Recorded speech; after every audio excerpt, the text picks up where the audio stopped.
أخبار السودان اليوم الأربعاء 5/8/2026.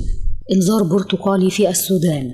الهيئة العامة للأرصاد الجوية أطلقت إنذار برتقالي على مستوى خطورة مرتفع، وحذرت من توقعات بهطول أمطار ما بين متوسطة لغزيرة على عدد من الولايات، ودعوا السكان لأنهم يتخذوا كافة التدابير في الساعات المقبلة. وأكدوا أن التحذير بيشمل جنوب ولايات القضارف ووسط وشرق ولاية سنار وولاية النيل الأزرق، إلى جانب جنوب ولاية وسط دارفور. وأنا من وجهة نظري من المهم أن يكون في إجراءات كبيرة من الدولة وكمان من المواطنين لحماية أنفسهم، وأكيد بنتمنى لهم الأمن والأمان.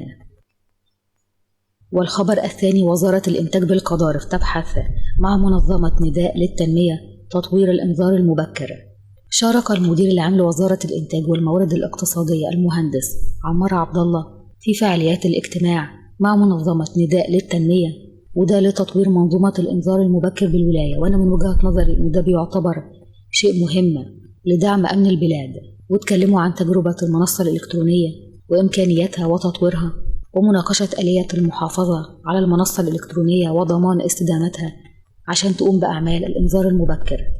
وأكيد بنتمنى دعم السودان واستخدام كافة التقنيات الحديثة، وده لمواجهة الأخطار المناخية وغيرها من الأخطار.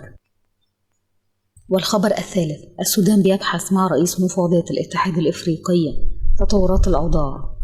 التقى سفير السودان لدى إثيوبيا والمندوب الدائم لدى الاتحاد الإفريقي السفير إبراهيم حسين رئيس مفوضية الاتحاد الإفريقي محمود علي، ونقل له رسالة من وزير الخارجية والتعاون الدولي، واستعرضوا تطورات الأوضاع في السودان والتقدم الميداني للقوات المسلحة والأوضاع الإنسانية وعودة اللاجئين والنازحين، وحذروا من الدور السلبي للدعم على استقرار المنطقة. وأنا من وجهة نظري من المهم أن يكون فيه حديث دائم على الوضع في السودان، وده للوصول لحل لعودة الحياة إلى طبيعتها في البلاد وحماية الشعب السوداني من كافة المخاطر.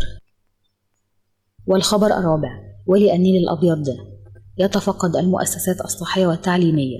تفقد والي ولاية النيل الأبيض الفريق الركن قمر الدين عدد من المؤسسات الصحية والتعليمية للوقوف على سير العمل ومستوى الخدمات، وزار كلية الطب بجامعة بخت ومستشفى الدويمة وبنك الدم وغيرها. وأنا من وجهة نظري من المهم إن دايما المسؤولين يقوموا بالزيارات الميدانية عشان يشوفوا الوضع في السودان على طبيعته، وأكيد بنتمنى استقرار الأحوال في السودان.